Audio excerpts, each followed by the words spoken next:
안녕하세요. LA의 정교수입니다. 구독과 좋아요 알람 설정은 영상작에 큰 힘이 됩니다. 자, 오늘 살펴볼 주들은요. 제롬 파월의 힘, 주가 폭등이라는 주에 다뤄보고요. 자, 그리고 테슬라, 엔비디아가 급상승했는데 그 이유도 한번 들여다봅니다. 자, 그리고 올해 금리 4번 인하를 얘기하고 있는데요. 주가가 폭등하나라는 주에 다뤄보고요. 그 외 테슬라 소식과 미국의 매크로상 두루두루 살펴보시면 갖도록 합니다.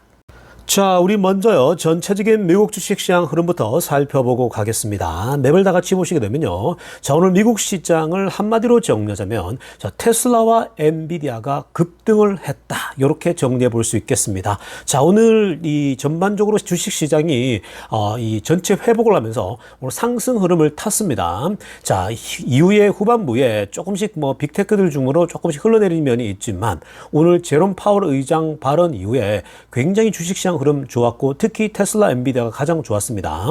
마서부터 보게 되면요. 0.13 오늘 살짝 빠졌고요. 자, 애플 0.79 상승, 구글도 0.83. 자, 메타 오늘 살짝 떨어졌고요. 자, 오늘 엔비디아 보세요. 3.49%. 엔비디아 급등했고요. 그리고 테슬라 보세요. 4.23%. 자, 이렇게 지금 엔비디아도 테슬라도 특별히 테슬라가 오늘 4% 이상 올랐는데 왜 이렇게 테슬라가 급등했을까요? 오늘 그 제롬 파월 의장이 금리 인하에 대해서 완전 열려 있다. 이따가 매크로 상황에서 다 분석해 볼 겁니다. 제롬 파월 의장들 얘기들을요. 자, 그런데 테슬라는요. 금리가 내려간다라고 하면 이중적으로 혜택을 본다라고 말씀드렸습니다. 자, 첫째는 기본적으로 자동차가 집 다음으로 비싼 돈이 들어갑니다. 자동차를 살 때는요, 전부 다 금리 영향을 받아요.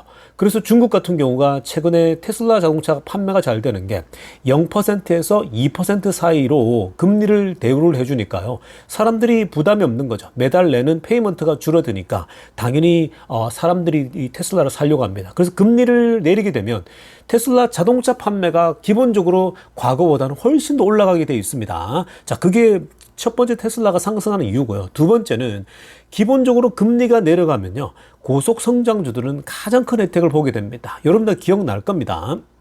20년도와 21년도에 코로나 오고 나서 금리를 거의 0% 가까이 떨어뜨리지 않았습니까? 자, 그때 고속 성장주인, 즉 PR이 높은 주식들 있죠. 성장성은 좋은데 PR이 높은 테슬라랄지 스펙 작은 주식들이요. 모두 다 어마어마하게 상승을 하게 되었습니다. 그게 금리가 내려가게 되면요. 사람들이 돈을 아주 싸게 빌릴 수 있죠. 그러면 2%대, 3%대 싸게 빌려가지고 오히려 2%, 3% 연간 수익 이상 나는 주식을 사잖아요. 돈을 빌려서라도 투자가 들어오는 거예요. 그렇기 때문에 자산 가격이 오르는데 특히 고속 성장주들은 2, 3%씩은 기본 다 오르잖아요. 그 이상은. 그러니까 2%, 3%대의 돈을 빌릴 수 있다? 안 투자할 이유가 없는 거죠. 그 당연한 겁니다. 그렇기 때문에 테슬라가 가장 큰 혜택을 봅니다. 금리 인하가 되면요.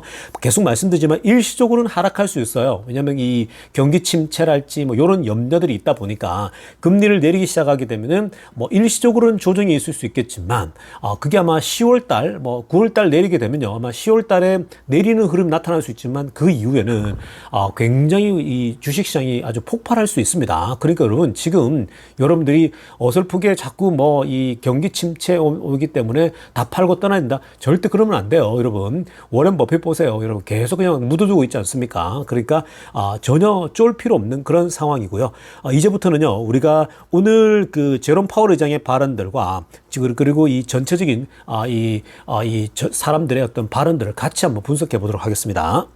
자, 지금부터는요. 오늘 제롬 파월 의장이 잭슨홀 미팅에서 했던 발언들 중에 아주 중요하고 핵심적인 부분들을 하나씩 들여다보려고 합니다. 그 내용들을 들여다보면요. 앞으로 어떤 일이 펼쳐질지 그리고 이 연준이 제롬 파월을 중심으로 해서 연준이 어떠한 정책을 취할지가 다 한눈에 들어오게 됩니다. 자, 오늘 가장 먼저 살펴야 될 것은요. 시장을 흥분하게 하고 특히 테슬라와 엔비디아 같은 고속 성장주들을 급등하게 만들었던 그 한마디가 있습니다. 자, 핑크빛으로 하려고 보세요.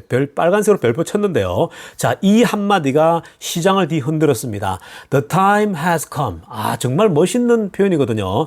여러분, 이 발언은요. The time has come은 성경에 나오는 말씀이에요. 자, 여러분, 이 미국이 아무리 지금 많이 퇴색하고 좀 세속적으로 변했다 하더라도 근본 태생은요. 기독교적 백그라운드를 갖고 있거든요. 여러분들 달러 종이 성경의 지표를 보더라도 In God we trust라고 우리가 믿는 뭐 하나님 안에서 이런 신앙적인 표현이 들어가 있을 정도로요. 그리고 여러 곳에서 바이블 성경 구절이 막 들어가 있지 않습니까? 자, 그런데 지금 여러분 이 표현 있죠. The time has come.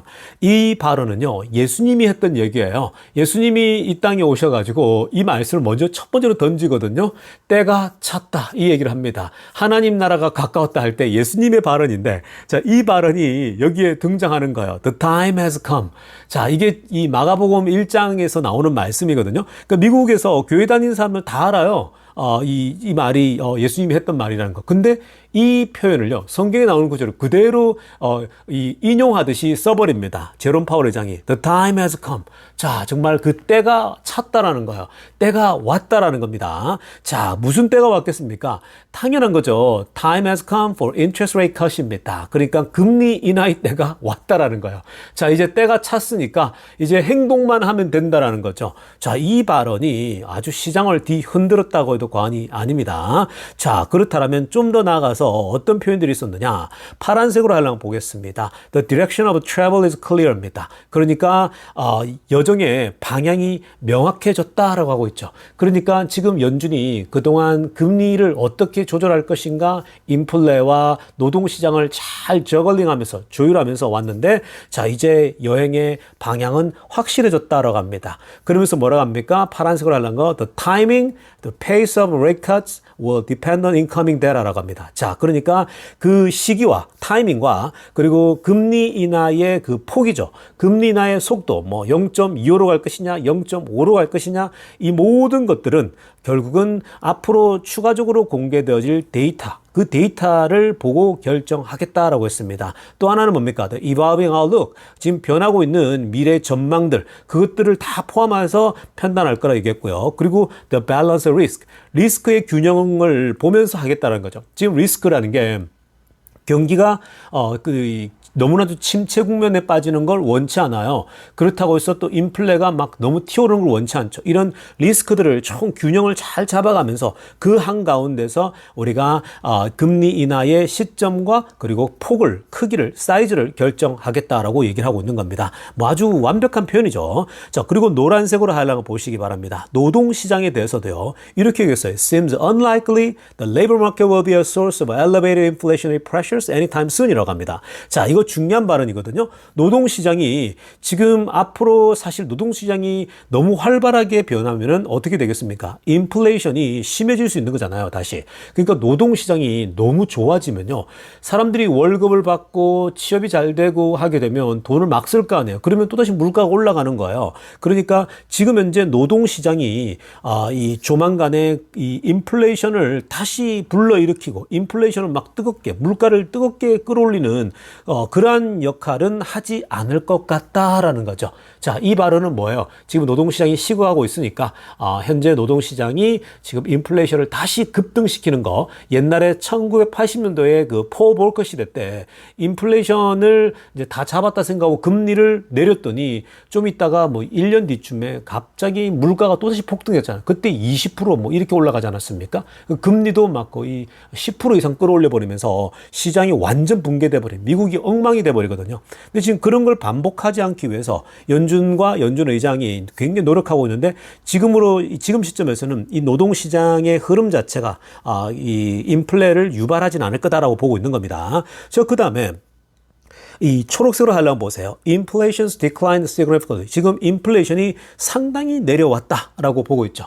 잘 내려왔죠. 9%까지 올라갔던 게 2%대 진입했잖아요. 정말 인내하면서 잘 끌고 왔습니다. 미국 경제가 붕괴되지 않는 가운데요. 그러면서 뭐라고 합니까? Our objective, 우리의 목표는 has been to restore price stability입니다. 자, 우리의 목적 자체는 가격의 안정성을 회복한다라는 거죠. 그러니까 이게 무슨 말입니까? 가격이 너무나도 그 물가가 오른 것도 안 된다는 거죠. 물가가 적절해야 된다는 거예요. 그렇다고 해서 물가가 너무 내려가 버리면 어떻게 되겠습니까? 되겠습니까? 바로 그게 이 소위 말해서 이제 그 시장이 붕괴되어지는 디스인플레이션인데 특히 이제 그 디플레가 올 수 있는 거거든요. 왜냐하면 기업들이 물가가 너무 떨어져 버리면요 물건을 팔아도 돈이 안 되니까 기업들이 힘들어지는 거잖아요. 그러니까 디플레이션이 안 되는 가운데 가격이 안정적인 흐름이 가장 중요하다. 그러면서 뭐라고 합니까? Maintaining a strong labor market. 그러니까 노동 시장이 완전 붕괴되지 않는 가운데 가격 안정성을 확보하는 거다라는 거죠. 그러니까 이 두 가지가 가장 중요하다는 겁니다. 그러면서 실업률이 급격히 상승하는 걸 피하기 원한다는 거죠. 그러니까 이게 여러분 사실 쉬운 게 아니에요. 그러니까 한국의 전문가들도 미국의 전문가들도 과거 경험으로 봤을 때는 시장을 붕괴시키지 않고 즉 노동 시장이 붕괴되지 않고서 물가를 잡는 경우는 없었거든요. 그러니까 지금까지 자꾸만 이 과거의 구루들이 뭐라고 합니까? 이 결국은 경기 침체가 와서 시장이 무너지고 엄청나게 주가가 폭락할 것이다. 이렇게 예상하는 거예요. 왜냐하면 그게 과거의 패턴이었거든요. 근데 지금 연준은 정말 놀라울 정도로 노동시장이 급격히 무너지지 않고 그리고 실업률도 원래 한번 막 이 속도가 나버리면요. 더 빨리 나는 경향이 있는데 지금 실업률을 적당히 4%대 초반까지 왔잖아요. 계속 3%대 유지하다가 4%대 왔는데 이 정도면 아직까지 완전 고용입니다. 4%대면요. 그러니까 이렇게 잘 유지하면서 그러면서 물가를 잡겠다라는 거거든요. 이거 정말 힘든 거예요. 과거에 이런 적이 별로 없었기 때문에 자 그래서 그게 우리의 목표다라는 거거든요. 그래서 조심 또 조심하고 있는 겁니다. 자 그리고 또 맨 마지막에 뭐라고 합니까? While the task is not complete. 자 우리의 임무가 완전히 완수된 건 아니라는 거예요. 그러나 we have made a good deal of progress toward the outcome이라고 합니다. 그러니까 우리가 이 결과를 만들어내기 위해서 굉장히 좋은 결과를 보여줘 왔다. 이 얘기를 하고 있는 거죠. 그러니까 우리가 나름대로 굉장히 신경 써왔다. 양쪽 다 잡기 위해서. 그래서 이런 부분 잘 되고 있으니까 the time has come이라는 거. 이제는 물가를 이제는 금리를 내려도 될 때가 왔다라고 얘기한 겁니다. 그러니까 이제 확실해진 거죠. 9월 달에. 그러니까 9월 달에 확실하게 금리를 이제 내리기 시작하게 되니까 그렇게 이게 컨펌이 되니까 이 테슬라하고 엔비디아 주가가 또 많이 오르고 있는 겁니다. 자, 이어서 살펴볼 소식은요. 연준 의장의 이러한 발언들에 대해서 시장이 어떻게 반응을 했고 또 연준 멤버들은 어떤 발언들이 있었는지도 좀 같이 함께 살펴본다면요. 미래가 어떻게 펼쳐질지가 예상되어집니다. 자, 일단 오늘요. 투자자들은 즉 시장은요. 4번 정도의 금리 인하가 올해 있을 것으로 보고 있습니다. 그게 이제 제롬 파월 의장의 발언들을 배경으로 하고 있거든요. 자, 그래서 시장이 사실 market quickly moved to fully priced in 4 rate cuts of 0.25%입니다. 자, 그러니까 시장은 이미 아주 빠른 속도로 올해 말까지입니다. 2024년도 말까지 0.25%씩 금리 인하를 4번을 단행할 것이다. 이렇게까지 반영을 하고 있다는 겁니다. 그러니까 지금 0.25 4번이면 1%예요. 그러니까 올해 이 말까지 1%로 종결될 수 있다는 겁니다. 이거는 우리가 뭐 퍼센테이지마다 다를 수 있겠지만 사이즈를 뭐 언제 어떻게 가져가는지 다를 수 있겠지만 올해 말에 1% 정도 내릴 수 있다라고 우리가 얘기를 그동안 많이 해오지 않았습니까? 자, 그 배경은요. Ample room to maneuver as policy enters its next phase라고 합니다. 그러면서 핑크빛을 하나 보세요. The current level of policy rate gives us some ample room to respond to any risk we may face라고 합니다. 자, 그러니까 지금 현재 우리 금리가 5.5잖아요. 5.5라고 하는 이 현재 수준은 굉장히 높은 편이잖아요. 근데 이러한 높은 수준에서 우리가 앞으로 리스크를 대비하기 위해서 금리를 내리기에는 충분한 공간이 있다라는 거예요. 그러니까 사실 높아요, 금리가. 그러니까 여기서 1% 정도 내릴 수 있고 1.5도 내릴 수 있고 내년까지 2%까지도 내릴 수 있거든요. 그래봐야 3.5까지 가는 거잖아요. 그러니까 충분히 여유가 있다라는 겁니다. 그래서 시장은 연준 의장의 발언들을 오늘 굉장히 더비시하게 얘기했지 않습니까? 자, 그런 걸 발언했을 때에 올해 충분히 4번 정도는 내릴 수 있다. 그러니까 도합하게 되면은 1% 정도 내려갈 수 있다는 거거든요. 굉장한 겁니다. 올 연말까지 1% 정도 내리고 내년 상반기에 1% 정도 내려온다면 여러분 2%가 내려가요. 내년 상반기까지 3.5가 됩니다. 기준금리가. 자, 그러면 부동산도 그렇고 자산 시장이 굉장히 빠르게 회복될 겁니다. 여러분 이때 다시 한번 여러분들 자산이 크게 뛸 수 있는 굉장히 중요한 시기니까 여러분 정신 똑바로 차리고 따라가야 됩니다. 자, 지금부터는요, 테슬라 소식 집중적으로 들여다보겠습니다. 자, 가장 먼저 살펴볼 소식은요. 자, 오늘 굉장히 재미난 소식이 날라들었어요. 자, 캐나다에서 이 테슬라의 제품을, 테슬라 그 일부 제품을 아마존에서 구입할 수 있다. 자, 이렇게 지금 발표가 나왔거든요. 자, 그게 어떤 거냐면요. 테슬라 소유주들에게, 월 커넥터 있죠. 월 커넥터, 벽에 붙여가지고 이제 충전하는 월 커넥터와 그리고 유니버셜 월 커넥터입니다. 그러니까 일반적으로 쓸 수 있는 월 커넥터까지 이 온라인 리테일 자이언트, 즉 이 아마존을 통해서 매입할 수 있게 했다라고 합니다. 캐나다에서 지금 현재 아마존에 이 테슬라의 커넥터 연결하는 그 부분을 현재 이 충전하는 이 도구를 이제 구입할 수 있다고 얘기를 했습니다. 자, 이 얘기가 나오니까요, 테슬라들이 굉장히 이제 반갑게 이제 이 화답했거든요. 근데 여기서 굉장히 재미난 이 현재 의견들이 나오고 있습니다. 아래쪽에 한번 보세요. 초록색으로 제가 별표 치는데, 자, 이 호마스 캐릴라뿐만 아니라 여러 사람이 이렇게 얘기를 했는데 이렇게 얘기를 했습니다. Sell the cars on Amazon too라고 합니다. 야, 지금 월 커넥터나 유니버셜 월 커넥터만 아마존에 팔 게 아니라 그냥 아예 테슬라 자동차를 아마존에서 파는 거 어때? 라고 제안하고 있는 거죠. 그냥 아마존에서 테슬라 자동차를 팔아버리면 훨씬 좋지 않을까? 라고 하면서 이후에 이 댓글이 어마어마했거든요. 그러니까 지금 만약에 아마존에서 테슬라 차를 만약에 팔게 된다, 그러면 미친 수요를 경험하게 될 거라는 거죠. 지금 그 젊은 세대들이 물건을 매입할 때 거의 대부분이 아마존에서 매입을 하거든요. 미국 같은 경우. 자, 그러니까 아마존에다가 만약에 테슬라 자동차까지 판매를 한다면요, 손쉽게 굳이 테슬라의 그 홈페이지를 가서 매입하고 이런 것도 할 수 있겠지만 보통 그렇지 않습니까? 보통 이게 늘 그 쇼핑몰에 우리가 아마존 같은 데 들어가서 자기가 사고 싶은 거 다 사잖아요. 전자제품도 사고 컴퓨터도 사고 웬만한 거 사실은 아마존에 다 구입하거든요. 그러니까 자동차도 마찬가지죠. 손쉽게 자동차도 아마존에다가 이렇게 올려놓게 되면 쉽게 클릭 몇 번으로 이제 매입할 수 있는 거거든요. 그렇게 됐을 때 미친 수요가 나올 수 있다라는 분석까지 나오고 있는 겁니다. 그러니까 이거 좋은 아이디어죠. 어쩌면 이게 구체적으로 실현될 수도 있습니다. 구체적으로 실현됐을 때에 아마 매출이 더 올라갈 확률도 굉장히 높겠죠. 그러니까 테슬라 같이 온라인으로만 결제할 수 있는 시스템이 갖춘 상태라면요, 이거 안 할 이유도 없거든요. 그래서 아마 만약에 테슬라가 과감한 결정을 내려서 아마존과, 물론 또 이 안에서 뭐 또 수수료랄지 이런 것들이 또 조율이 있겠지만 그런 부분이 크지 않다면요, 충분히 이 아마존에서 만약에 매출을 올린다고 했을 때, 판매를 한다고 했을 때는 오히려 굉장히 이 아웃퍼포먼스한 그런 그 수요, 디맨드가 나올 수 있는 거죠. 아웃퍼포밍 디맨드가 나온다면 이거 뭐 안 할 이유도 없는 거죠. 자, 앞으로 어떤 일이 날지 재밌게 지켜볼 일입니다. 자, 다음으로 살펴볼 소식은요, 일론 머스크가 또 오늘 X에서 재미난 글을 하나 올렸길래 무슨 내용인지 봤더니요, 자, 머스크가 오늘 그 테슬라 사이버 트럭에 대한 내용에 대해서 자, 답글을 달았거든요. 자, 먼저 초록색으로 하려고 보시기 바랍니다. 자, 사이버 트럭에 대해서 이렇게 얘기를 하고 있죠. 자, only truck that doesn't need a logo to know what it is 라고 합니다. 자, 그러니까 이게 무슨 말입니까? 지금 이 세상에 유일한 트럭인데, 유일한 픽업 트럭인데 로고가 필요하지 않는 유일한 트럭이라는 거죠. 그러니까 이 차가 무슨 차인지 로고가 없어도, 즉 글자나 어떤 사인이 없더라도 이 차가 뭔지는 누구나가 다 아는 트럭이 바로 사이버 트럭이라는 겁니다. 사실 오늘 아침에도요, 제가 이제 운동하는데 또 사이버 트럭이 몇 대가 보이더라고요. 근데 그 정말 로고가 없어요. 가만히 생각해 보니까 사이버 트럭이라고 글자가 박혀 있지도 않습니다. 근데 지나가면요, 누구나가 다 압니다. That's the cyber truck. 누구나 다 아는 거죠. 그러니까 이 세상에 트럭 중에 로고가 없이 유일하게 이 차가 어떤 차인지 알 수 있는 트럭이 바로 사이버 트럭이라는 건데, 그러자 이것에 대해서 일론 머스크가 뭐라고 합니까? No logo라고 썼죠. 빨간색으로 제가 하이라이트 했습니다. No logo. 그러니까 머스크도 똑같은 얘기를 하는 거죠. 로고가 없이도 이 차가 무슨 차인지 아는 것. 여러분, 이게 바로 테슬라의 힘 중에 하나입니다. 테슬라라고 하는 브랜드의 힘이죠.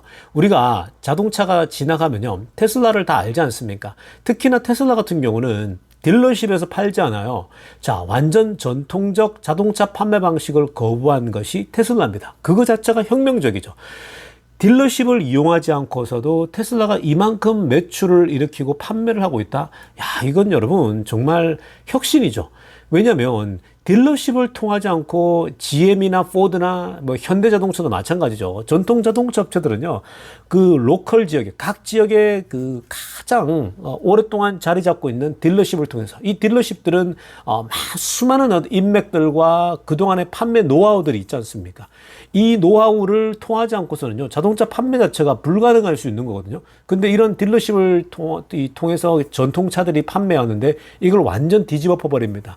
그냥 그런 거 다 필요 없다라는 거죠. 테슬라는 테슬라라는 거예요. 그래서 테슬라 홈페이지에 와서 그냥 클릭 몇 번으로 구입하라는 겁니다. 그렇게 해서 지금 현재 이까지 온 거예요. 그러니까 그 자체가 대단한 건데, 사이버 트럭은요, 한 단계 더 나가죠. 아예 그냥 이 테슬라라 이름이 없어요. 실제로 여러분 모델 Y나 모델 3 보면요, 다른 자동차에서 보이는 것처럼 이런 로고 자체가 생각보다 화려하지 않아요. 잘 보이지 않습니다. 그만큼 이 테슬라는 독보적인 브랜드의 그 파워를 갖고 있는 거죠. 그래서 지금 앞에서도 우리가 봤지만 이 실제로 이 테슬라가 갖고 있는 그 힘 중에 하나는요, 그만큼 지금 테슬라 홈페이지에서 와서 클릭할 수 있기 때문에, 이걸 만약에 이 아마존에서 팔게 되면요, 여전히 지금 테슬라라고 하는 그 브랜드는 사람들의 내리속에 딱 박혀 있는 거거든요. 그러니까 충분히 여전히 판매될 수 있기 때문에 그 힘이 있다라는 거죠. 이거는 지금 이 일론 머스크의 브랜드의 힘이고 머스크 자체의 브랜드 힘인 거예요. 왜냐? 머스크는 이미 벌써 시너지 효과를 만들어내고 있는 스페이스X의 수장이죠. 여러분, 스페이스X가 지금 우주선을 최근에도 또 뭐 계속해서 성공해 오지만 이 머스크가 이 스페이스X를 소유자라는 건 너무나도 잘 알고 있거든요. 그러니까 어마어마한 거죠, 그 자체가. 그러니까 미국 사람들의 이 우주의 꿈을 다시 꾸게 해준 것이 바로 스페이스X인데, 그게 테슬라의 CEO 일론 머스크가 CEO거든요. 그러니까 당연히 같이 시너지 효과가 나타나는 겁니다. 자, 그만큼 머스크 자체가 브랜드고 머스크 자체가 로고입니다. 그래서 사이버 트럭 같은 데는 로고를 하나도 붙이지 않더라도 이게 테슬라가 만든 사이버 트럭이라는 걸 다 아는 거죠. 혹시나 뭐 테슬라가 만든지 모르더라도요, 사람들은 지나가면서 저거 뭐야? What is that? 물을 수 있잖아요. 많은 사람들이 야, 저거 연예인들이 타고 있는 저거 뭐야? 저거 이러고 하면 사이버 트럭이라고 주변에서 말해주겠죠. 일론 머스크가 만든 거, 이렇게 얘기가 되겠죠. 그렇게 소위 전달되어서 테슬라는 그만큼 강력한 브랜드를 구축하고 있다라고 보시면 되겠습니다. 자, 다음으로 살펴볼 소식도요, 테슬라 앞으로 로보택시, 자율주행을 기반한 로보택시에 대한 중요한 인사이트를 주는 소식이 되겠습니다. 자, 어저께요, 우버와, 자, 여러분 우버 아시죠? 이 한국의 카카오택시 같은 겁니다. 자, 우버와 그리고 제너럴 모터스 로보택시 유닛입니다. 크루즈인데요. 자, 우버와 지금 이 GM의 로보택시를 운영하고 있었던 크루즈, 잘 아시죠? 자, 얼마 전에 뭐 문제가 굉장히 많아서 샌프란시스코에서 영업을 못하게 되고 막 그런 사람들을 해고하고 난리도 아니었지 않습니까? 자, 그런데 우버와 GM이 공동으로 또 발표를 하나 했습니다. 자, 충격적인데요. 어떤 발표를 했냐? 빨간색으로 별표까지 쳤는데요. Multi-year partnership to deploy autonomous vehicles on the Uber platform이라고 합니다. 자, 무슨 말이냐? 지금 그 단연간의 계약을 맺는데, 지금 현재 이 GM이 하고 있는 로보택시, 크루즈, 로보택시 시스템이 있지 않습니까? 이 프로그램을 앞으로 이 우버 플랫폼을 사용해서 여기에다가 이 GM의 자율주행을 쓰겠다라고 얘기를 한 거거든요. 그게 무슨 말이냐면요, 우버 플랫폼에다가 들어가게 되면은 이 로보택시를 부를 수 있는데, 즉 무인 자율주행 시스템을, 자동차를 부를 수 있는데 여기에 GM의 로보택시가 여기 올라간다라는 거예요. 그러니까 여기다가 이제 아이콘을 클릭하게 되면 자동차를 부를 수 있고 이렇게 된다는 거거든요. 자, 여기서 여러분 이거 굉장히 위험한 겁니다. 그러니까 뭐가 위험하냐면요, GM의 입장에서는 플랫폼을 놓치게 된다는 겁니다. 스스로 플랫폼을 갖출 수가 있는데 아예 지금 플랫폼을 포기해버리고 그냥 로보택시 운영만 우버에게 맡기겠다라는 심정이죠. 자, 요거는 사실은 GM은 플랫폼 운영 자체를 포기하겠다라는 거거든요. 그렇게 좋은 거 아닙니다. 자, 그리고 이어서 초록색으로 알랑 보시면요. 자, 이게 이번에 그 단연간의 계약인데, 이 partnership next year with the dedicated. 자, 내년부터 이때부터 파트너십이 이제 발효가 되면서 자 수십 대의 쉐비 볼트입니다. 자 이 그 GM이 만들고 있는 쉐비 볼트 있죠. 조그만 이 전기차인데 이 쉐비 볼트를 기초로 한 어토노머스 비커. 그러니까 이 쉐비 볼트를 활용한 자율주행인데 이 쉐비 볼트의 다양한 많은 차들을 우버 여기에 이제 올리겠다라는 거죠. 그러면 우버에서 클릭을 하면 이제 부르는 건데 노란색으로 하나 보세요. 우버 rider request qualifying ride on the Uber app. 그러니까 우버 앱에 들어가게 되면 이 사람이 운전하는 것도 부를 수 있겠지만 자율주행을 부르겠다라는 거죠. 그래서 이 쉐비 볼트를 기초로 하는 자율주행 GM의 자율주행 서비스를 클릭하게 되면요. 여기서 이 쉐비 볼트를 부를 수 있겠죠. 그러니까 무인 운전수를 부르겠다는 겁니다. 그러니까 그건 사람들이 이제 초이스를 하겠다는 거죠. 자, 이렇게 되면은 이 사람들이 옵션을 가지는 거예요. 내가 무인 자동차 시스템을 부르겠다. 뭐 이런 거를 지금 결정하는 거죠. 그거는 뭐 본인들이 선택하는 거니까. 자, 여기서 앞에 설명했지만요. 이게 지금 GM에게 한편으로는 좋을 수 있겠지만 그러니까 우버의 플랫폼을 활용한다. 지금 이제 우버를 핸드폰에 깔고 있는 미국인들이 뭐 거의 대부분이잖아요. 그러니까 보통 공항에 내리게 되면 우버 타고 집에 가고 우버를 굉장히 활용 많이 하거든요. 굉장히 일상적으로 씁니다. 그러니까 이 GM 입장에서는 우버의 플랫폼을 활용한다. 그러면 우버의 소위 말해서 구독자들을 쓸 수가 있기 때문에 활용할 수 있기 때문에 그건 장점이 되겠죠. 근데 단점은 뭡니까? 앞에 설명했지만 결국 자신만의 이 플랫폼, 독점적인 플랫폼을 잃게 된다라고 하는 단점이 있는 겁니다. 자, 이건요. 앞으로 테슬라 자율주행이 어떻게 갈 것인가 했을 때에 이번에 로보택시 데이가 있지 않습니까? 10월 달에 그 10월 달에 로보택시 발표 때에 이런 것들이 구체적으로 다 나올 거예요. 테슬라는 보나마나 독자적인 플랫폼을 가지고 갈 겁니다. 얼마든지 가능하죠. 뭐 X도 있고 이미 플랫폼을 갖고 있기 때문에 얼마든지 테슬라는 독자적인 플랫폼 위에서 테슬라 사람들이 이제 핸드폰에 그걸 가입할 거 아니겠습니까? 그걸 다운로드 받기만 하면요. 그냥 바로 거기서 다 하겠죠. 이렇게 되면 뭐예요? 테슬라는 처음에는 아무래도 고객 자체가 뭐 우버 고객을 다 가져올 수 없으니까 처음에는 스타트가 느릴 수 있겠지만 길게 롱텀으로 봤을 때에는 사실 이 독점적인 플랫폼 위에서 수수료 따로 낼 필요 없고 여기서 다 가져가는 거죠, 테슬라가. 테슬라는 자율주행 기술도 갖고 있는데다가 당연히 이런 플랫폼도 같이 가져가게 되면 원래 이 플랫폼을 X를 인수할 때부터 계획을 다 갖고 있었던 거죠. 그러니까 이렇게 연결하게 되면요, 테슬라는 다 먹는 거죠. 수수료를 낼 필요도 없는 거죠. 그러니까 독자적으로 가져갈 수 있다는 겁니다. 또 하나는 뭐냐면요, 앞에서 우리가 설명했듯이 로고가 없이도 이게 테슬라 차인 걸 알고 있고, 그리고 테슬라는 전통 딜러십을 활용하지 않고 독자적으로 본인 이 소위 홈페이지에서 다 주문할 수 있게끔 했는데 이만큼 온 거잖아요, 테슬라가. 그러니까 테슬라는 이미 네임밸류가요, 브랜드네임이 누구보다도 독보적이에요. 누구보다도 많이 알려져 있습니다. 그렇기 때문에 테슬라가 자율주행을 시행한다라고 딱 얘기하게 되면요, 너도 나도 이거는 그냥 자연스럽게 입소문으로 다 퍼지기 때문에 다 깔게 되겠죠. 그러니까 굳이 테슬라는요, 자율주행을 우버 플랫폼을 활용할 필요가 전혀 없어요. 테슬라가 로보택시를 운영하게 되면 오히려 우버는 위기에 빠지게 됩니다. 우버를 굳이 활용할 필요가 없죠. 사람이 운전하는 거 가격이 너무 비싸거든요. 지금 인플레이션 때문에 가격이 너무 많이 올라갔어요. 근데 테슬라 자율주행 플랫폼 위에다가 테슬라가 자율주행을 무인으로 운영하게 되면 사실 비용이 굉장히 절감되잖아요. 그러면 여러분 우버는 오히려 망할 수가 있겠죠. 오히려 우버도 지금 GM의 로보택시와 손을 잡는 거 서바이브 하기 위해서 어떻게든 생존하기 위해서 하는 겁니다. 근데 테슬라가 자율주행을 내놓게 되면요, 우버처럼 이렇게 독점적인 플랫폼 갖게 되면 오히려 많은 회사들이 파산하고 무너질 수 있는 그런 위기가 올 수가 있는 겁니다. 그러니까 정말 이 부분은 앞으로 어떤 전쟁이 펼쳐질지, 자율주행에 있어서 로보택시 전쟁이 어떻게 펼쳐질지 이거 지금 다 예상이 되는 거잖아요. 정말 지금 재미난 전쟁이 앞으로 펼쳐질 것입니다. 자, 여러분, 오늘 영상은요 이쯤 하도록 하겠습니다. 2부 때 뵐게요. LA 정교수TV였습니다.